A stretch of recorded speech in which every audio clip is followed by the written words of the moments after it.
Je suis derrière vous. Très bien habillé comme d'habitude. Ça, c'est monsieur le maire de la vieille ville de Koumbalam. Mais c'est clair. De la vieille ville en mode talibé, cher. Mais bien sûr. Alors, la matinale Mambay, c'est aussi l'occasion pour nous de faire un clin d'œil à nos amis qui nous suivent à travers Dakar et un peu partout à travers le monde. Et ils sont nombreux. Ah oui, mais bien sûr. Tous les matins, ils sont au rendez-vous. Le président Doudouad, l'incontournable, mais sans oublier également Ibrahim Ali à Kaolack, Ouri Cissé qui était de passage donc, dans nos locaux, Ouri Cissé. Tout à fait. Depuis Paris, la France, hein, oui. Bokar Diallo. Et puis nos amis de Saint-Tiville officiel. Hein. Oui, ils sont partout hein, à Saint-Tiville officiel, à nous suivre. Hein, Jack Bauer. Assure ce que nous faisons.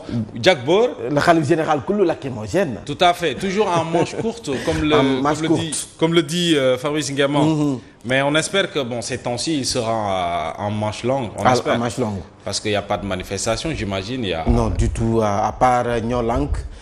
Qui donc compte manifester, mais à Rufisque. Clendé à Lalaïcha. À Djaratou Lalaïcha Fall, Madame Goudjabi. Elle est au Sénégal ou à Londres? Non, au Sénégal.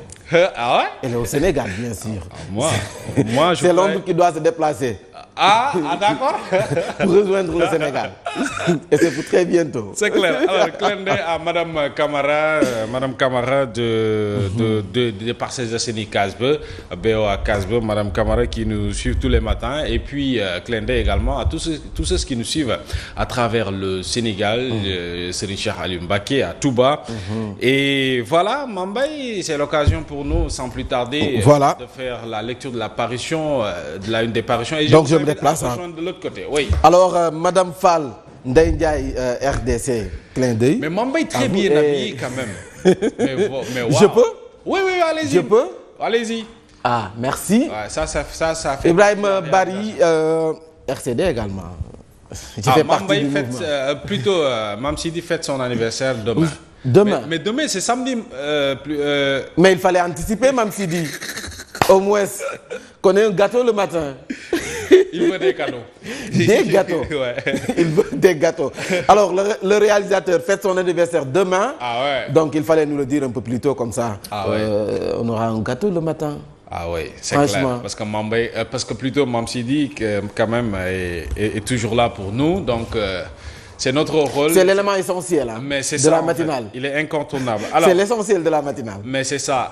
On démarre avec la tribune. Là, voilà, le quotidien du groupe des médias qui revient sur le procès de l'ancien directeur du cadastre. Voilà, le quotidien du groupe des médias, Taïbou touché, coulé. Merci Mamsidi. Taïbou a touché, coulé donc le procès Taïbou qui avait introduit donc déposé une requête en annulation de l'arrêt numéro 3 de la CREI du 9 novembre 2015 donc décision qui a ordonné la saisine de tous ces biens mais également qui donc avait fait il était objet également de 5 ans de prison ferme plus 2 500 000 d'amende de nos francs. Alors Taïbou débouté qui n'a pas eu donc gain de cause, c'était hier. Donc Taïbou qui n'a pas eu gain de cause. Toujours donc à la une du quotidien du groupe des médias, le leader du PASTEF Ousmane Sonko qui qualifie le dialogue national de partage de gâteaux. Voilà. Même avec la participation de l'opposition. De l'opposition, une partie de l'opposition. Une partie de l'opposition.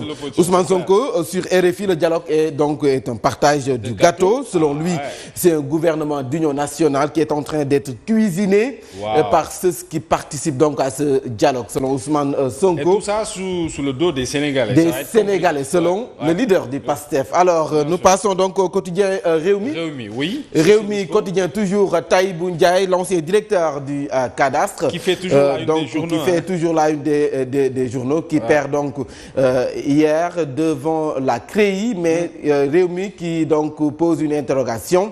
À quand la réforme de la CREI, une réforme apparemment qui tarde, selon Réumi Quotidien. Nyolank, toujours à la une de Réumi Quotidien, et qui va manifester le 24 janvier, mais cette fois-ci à Rufisque chez moi, la vieille ville de Koumbalam. Alors, nous passons au quotidien Libération. Oui. Alors, qui renseigne sur le litige entre donc l'État du Sénégal et la société Seine d'Afrique, à l'origine de la réfection des annexes de la police de Malick Sy, donc l'État du Sénégal, qui perd devant la société Saine d'Afrique. Alors, enquête quotidien. Enquête, on passe à la une de enquête. Oui. Donc, acte 2 du dialogue national, connivence et dissension. Ouais. Voilà, enquête qui revient sur les réactions de Moundiaye Cissé donc, et de Birahim Seck. Oui. Alors, Moundiaye Cissé qui déclare que le dialogue a divisé l'opposition. Et c'est vrai. Donc, il y a le PDS qui ne participe pas au dialogue, mais Rewmi également, d'Idrissa Seck, Pastef de Ousmane Sonko qui ne participe pas au dialogue. Donc, Moundiaye Cissé a bel et bien raison, mais également Birahim Seck. Birahim Seck dans Rewmi, dans enquête du Forum civil qui pense que l'opposition... peut parler de dialogue à l'instant où Ousmane Sonko ne participe pas, le PDS qui ne participe pas, Rewmi Quotidien. Alors l'opposition présente au dialogue joue le jeu du pouvoir, selon Birahim Seck. C'est mal parti. Alors, on passe à l'Observateur. L'Observateur qui revient sur celui qui dirige le dialogue national. Famara Ibrahima Sagna, donc l'Observateur qui fait une enquête donc, sur Famara Ibrahima Sagna, qui nous parle également, ou qui nous présente Famara Ibrahima Sagna, qui est réellement l'homme sans visage, selon l'Observateur. Alors, nous passons à Walf Quotidien. Ouais. Alors, Walf Quotidien, apparemment, c'est Karim Meïssa Wade qui bloque la réconciliation. Karim, le plus présent au Sénégal. Apparemment. Attends le retour de Karim Meïssa Wade. Mais c'est ce que demande tout le monde. C'est la grande question. Alors, selon Walf Quotidien, donc c'est l'amnistie du fils de Abdoulaye Wade qui est à l'origine du blocage de cette réconciliation entre Abdoulaye Wade et Macky Sall. Et le président Macky Sall. C'est clair. Alors, 24 heures qui nous renseignent sur les ambitions de Macoumba Diouf, directeur de l'horticulture, qui ne cache pas ses ambitions pour la mairie de Latmingué. Macoumba qui donc appelle à la raison à ses camarades de parti, Moustapha Cissé Lo et lui, il est de l'APR. Moustapha Diakhaté. Ouais. Il est de l'APR. Il est de l'APR, bien sûr. Macoumba Diouf, donc qui ne cache pas ses ambitions pour la mairie de Latmingué, mais c'est son droit. Il a le droit quand même. C'est son droit. Alors que critique libération de Guy Marius Sagna, il doit prendre donc son mal en patience. Ouais. Son mal en patience ou son mal en patience, les deux. Moi, je pense que il va être libéré. Mais d'ici 5 jours, il sera fixé sur son sort. Il va être libéré. C'est ça. Il sera libéré. Ouais. Donc, Guy Marius Sagna, donc libération de Guy Marius Sagna, c'est mardi prochain que sa défense évoque le dossier dans le fond avant de déposer donc une demande de LP, liberté provisoire. Critique.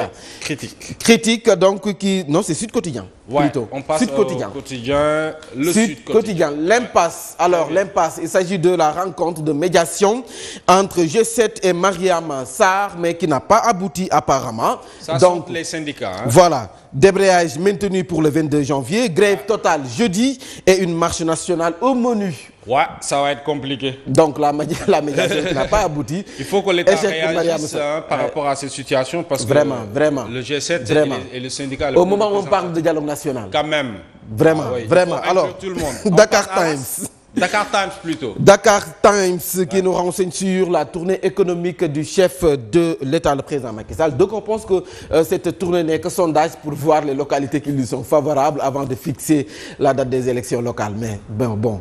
Les tournées d'avant ou... Non, prochaine tournée économique.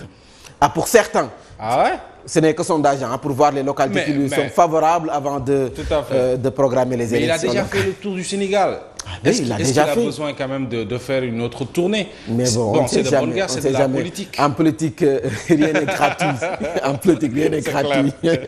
Alors là, quotidien. On passe à l'AS. La monnaie éco qui ne fait pas donc bon écho donc au niveau de 6 États de la CEDEAO, donc qui se démarque selon l'AS quotidien. Le quotidien qui nous renseigne sur ces 6 pays qui ne sont pas donc favorables ou qui ne sont pas d'accord pour qu'on applique l'éco. Il s'agit donc des pays hors CFA qui désavouent Ouattara. Ils étaient en réunion extraordinaire hier à Abuja. Voilà, on passe à À la une de l'exclusif. L'exclusif qui revient sur le cas Mbayang Diop qui souffre énormément.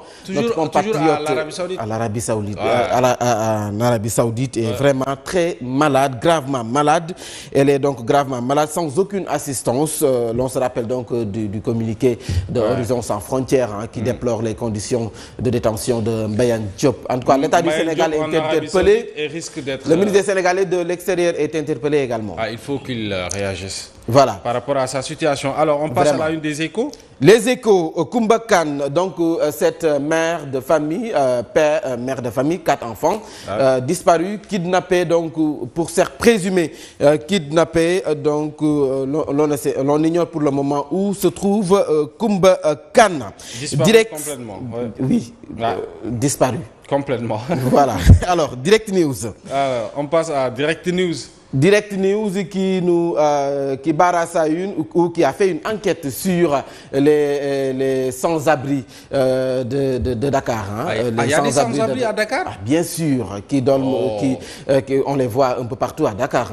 Donc, surtout en cette période, il fait vraiment très froid.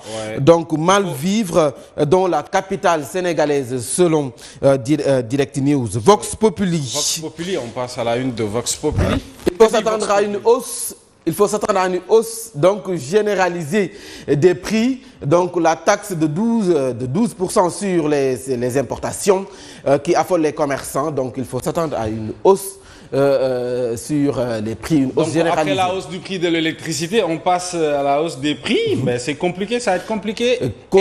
Surtout pour le gorgorlou. Surtout pour le gorgorlou.